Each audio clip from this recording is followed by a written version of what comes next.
Tonight, Chicago police detailing how they connected a string of 6 murders in 2020 to an alleged teen serial killer. It's difficult to comprehend how anyone could easily take someone's life, and especially so many, in 1 year.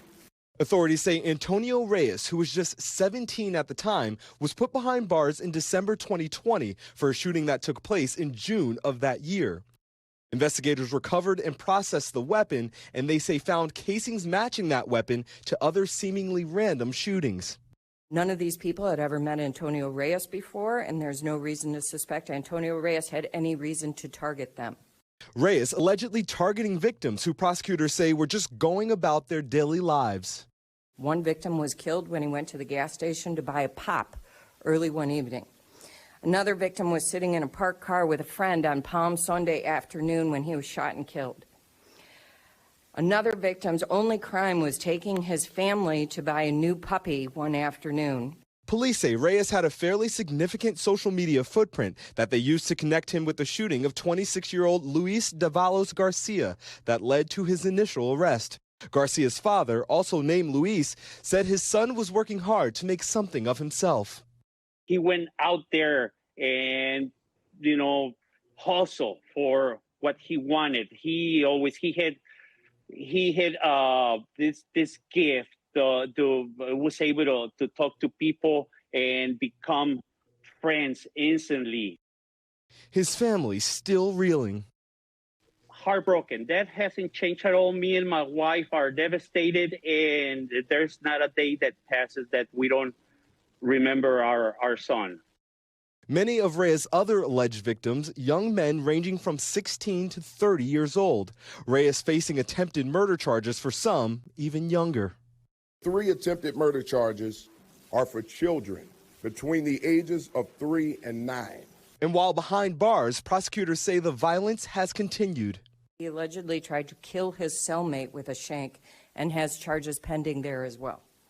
After Reyes' initial 2020 arrest, the Chicago Tribune reported his attorney argued there was no video of the shooter's face and dismissed a social media video of him with the gun, saying there was no way to know if it was the murder weapon.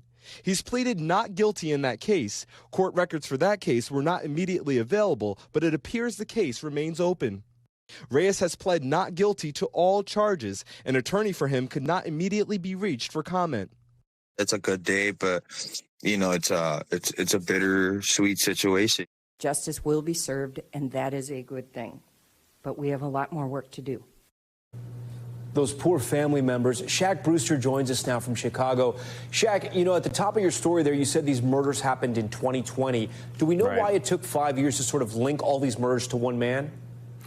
Tom, investigators didn't explain the time that it took, but they did say that detectives worked, quote, tirelessly to come to answers to this case. It was clear that they were clearly trying to build this case together. They not only had video evidence, they had that weapon that was recovered in 2020. They had witnesses and tips that they say they got from members of the community. And they also said that social media was a key part to this case. When you look back at the initial shooting that took place in 2020, it was the reason why this suspect was behind bars in the first place.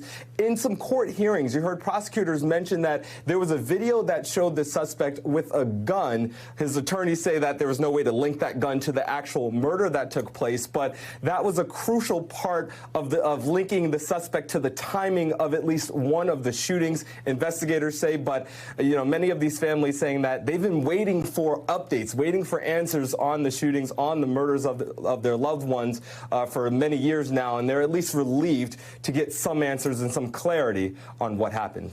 Tom? Shaq Brewster for us from Chicago. Shaq, we thank you. Thanks for watching. Stay updated about breaking news and top stories on the NBC News app or follow us on social media.